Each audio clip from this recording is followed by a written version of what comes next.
Question 10 part C. Now we know that k is equal to 21, and we know that hx is the 19th derivative of fx times the 19th derivative of gx. Now for part 1 it says find h dash x.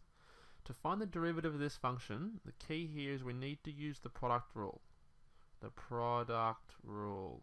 Because our function of hx is made up of the multiplication of two functions, so we need to use the product rule if we're going to derive something like this.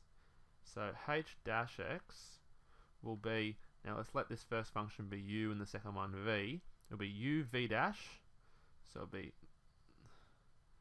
the 19th derivative of fx multiplied by this, the derivative of this, which is actually just going to become the 20th derivative of gx, because the derivative of the 19th derivative becomes the 20th.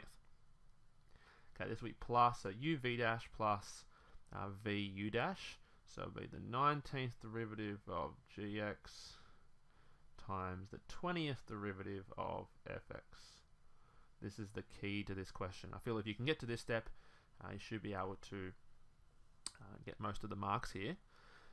Okay, so let's use our information to solve what this is. So h dash x will equal, now the 19th derivative of fx we know is sine x, and this will be multiplied by the 20th derivative of gx. So if we sub in 20, let's have a kind of look at what we did in part B here. If this was 20, we'd get k factorial over k minus 20, because that paired up, and then x to the power of k minus 20. So if k is 21, we're going to get 21 factorial. 21 factorial. This is on the numerator here. I'm just going to use what I had down here, but 20 instead. Over 21 minus 20, which is just 1 factorial, which we can just leave it as a 1.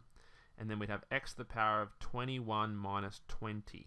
Remember, I'm changing this 19 to 20 for this one. So it's just going to be x to the power of 1, which is just x. Okay, so g of 20x is just 21 factorial times x. So this is all my first term, uv dash, and then plus. Okay, I'm going to multiply these two. I'm just going to be consistent and put my trig function first. The 20th derivative will be the derivative of sine x, which is cos x. And then g of 19 we know is down here.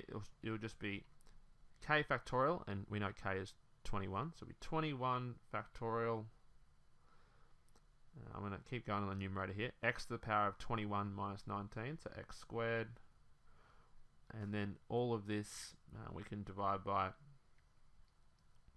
21 minus 19, which is 2 factorial, which is just 2. Okay, so that's my derivative here for part 1. Now for part 2, let me write up part 2.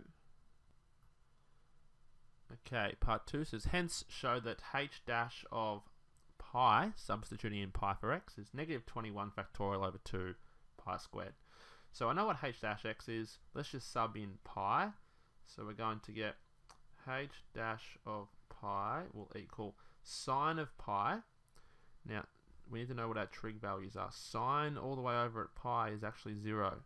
So it's going to be 0 times 21 factorial pi. So this will all become 0. And then plus cos of x, so cos of pi. Cos all the way over at pi is negative 1. So it'll be negative 1 times 21 factorial. X is now pi, so pi squared over 2. And it's pretty clear to see here that the zeros will cancel out this first term, and I'm just going to be left with negative 21 factorial pi squared on 2, which is what they asked us to find. Okay, that brings us to the end of part C.